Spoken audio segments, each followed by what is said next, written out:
O quinto tema é linha em ondas, primeiro e segundo olhar.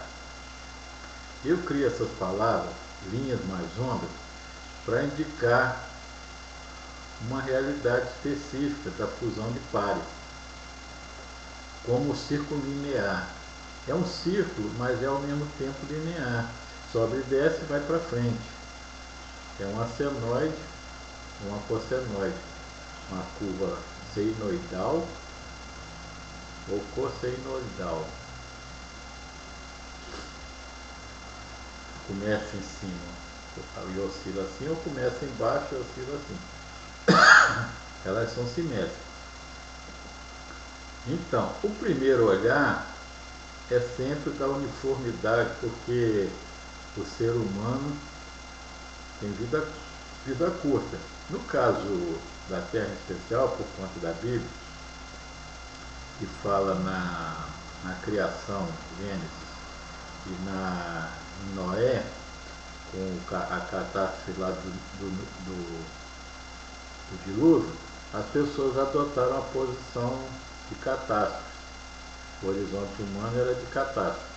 E aí levou até o catastrofismo, que é uma doença mental, a superafirmação das catástrofes. A qualquer momento vai acontecer um desastre. Isso é errado. Ou então, a partir dos geólogos do século 17 e 18, 18 e 19 e 20 também, preponderou o contrário disso, como era de esperar, porque é dialético, né? Passou ao uniformitarismo, que é a doença do uniforme. Todo dia cai um cisco, isso nunca vai fazer ocorrer nada de diferente. Então cai uma gota e a acumulação nunca vai fazer nada de diferente. É como pensar que, feito uma represa, a acumulação não vai tender a rompê-la. A represa é feita justamente com a ideia de que vai haver rompimento, por isso ela é feita com reserva de contenção para evitar o rompimento. Os engenheiros se tornaram craques nisso, acumulam agora bilhões de toneladas de água em imensas represas, como a de Iapiteiaciretá, e como Itaipu,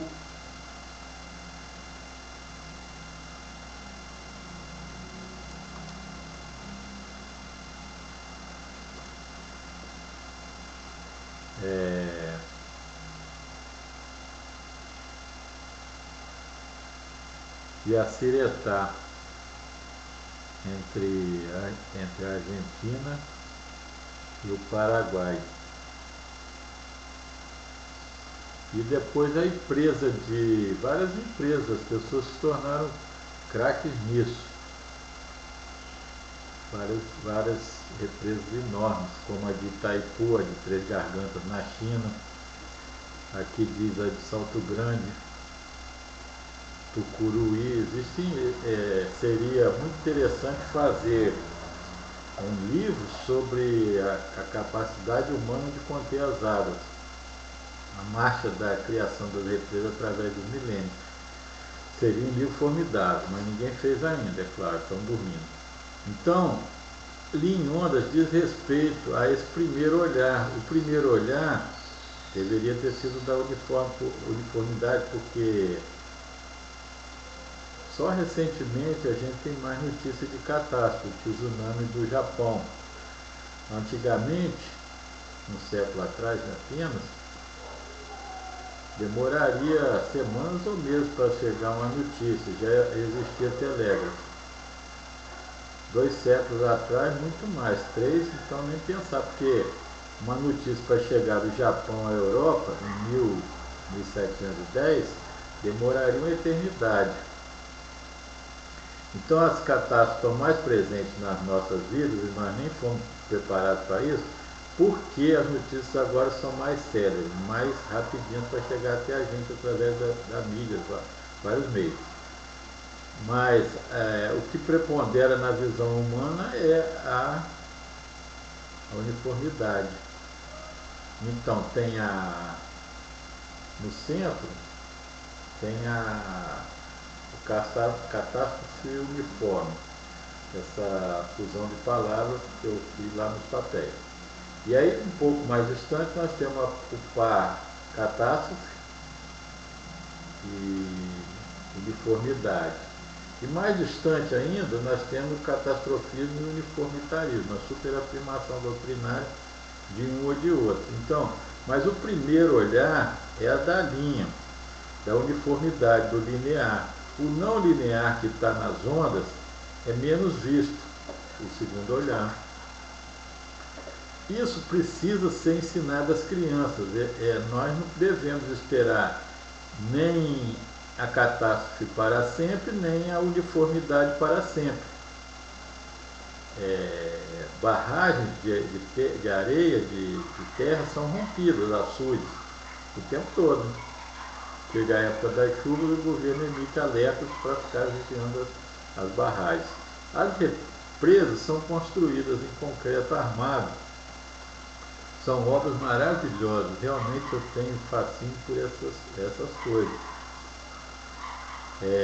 Elas duram muito mais, são programadas para durar 60, 80, 200 anos, não sei.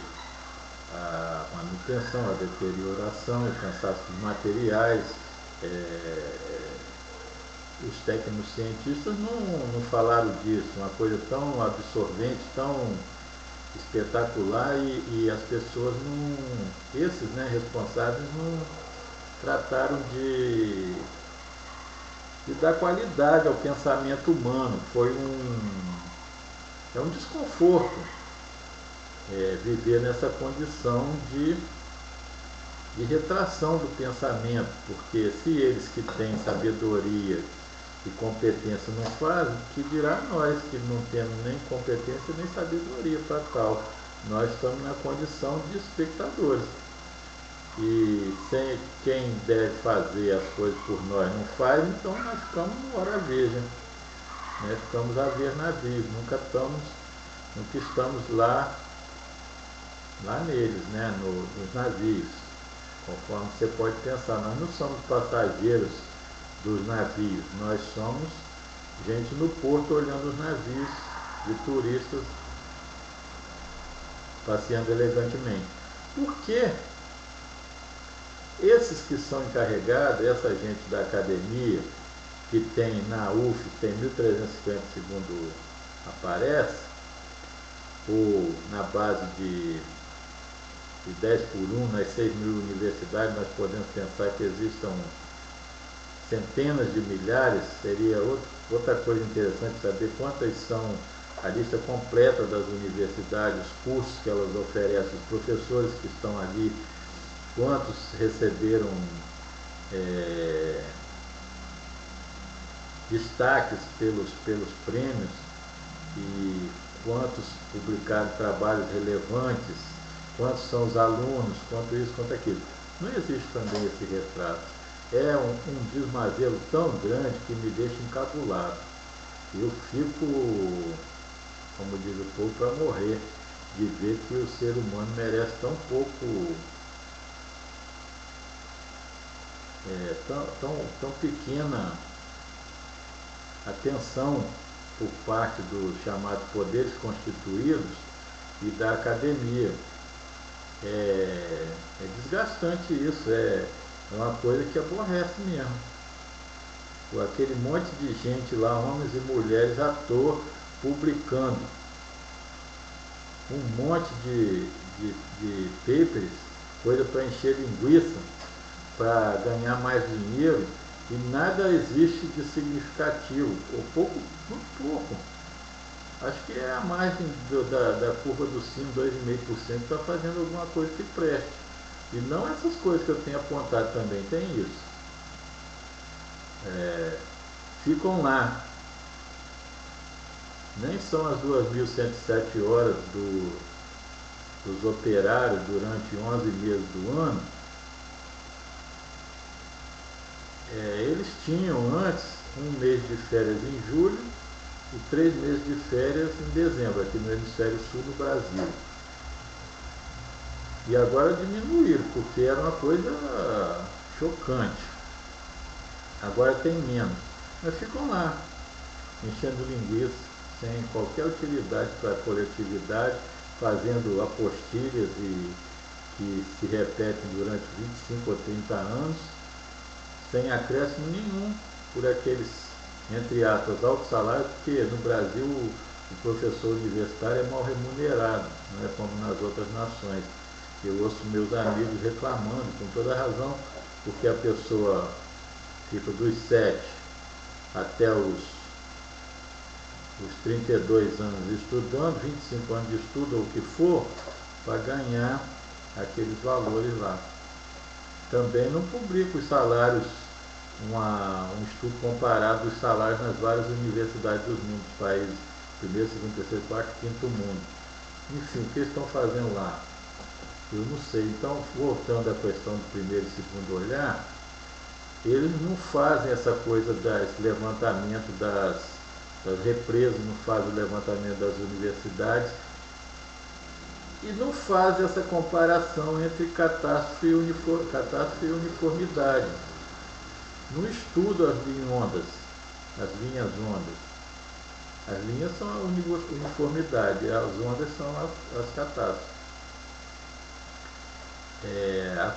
A ocorrência da catástrofe embaixo, no fundo do poço, e depois o período de recuperação e luminosidade no alto luminoso. Então, os acadêmicos, toda aquela gente que fica lá posando de gente que tem competência, alguns têm menos, professores e professoras que são da gente fazer reverência, da gente se inclinar até o chão em gratidão. Existem esses que nos tornam satisfeitos por eles serem da mesma espécie que nós, gente nobre. E existem os vagabundos, os oportunistas, e eles têm que fazer mais. E uma das coisas que eu peço que as boas pessoas, bons homens e boas mulheres façam é estabelecer essa catástrofe e uniformidade do primeiro e do segundo olhar. O primeiro olhar é o linear, e o segundo olhar é o não linear. O primeiro é da uniformidade, o segundo das catástrofes.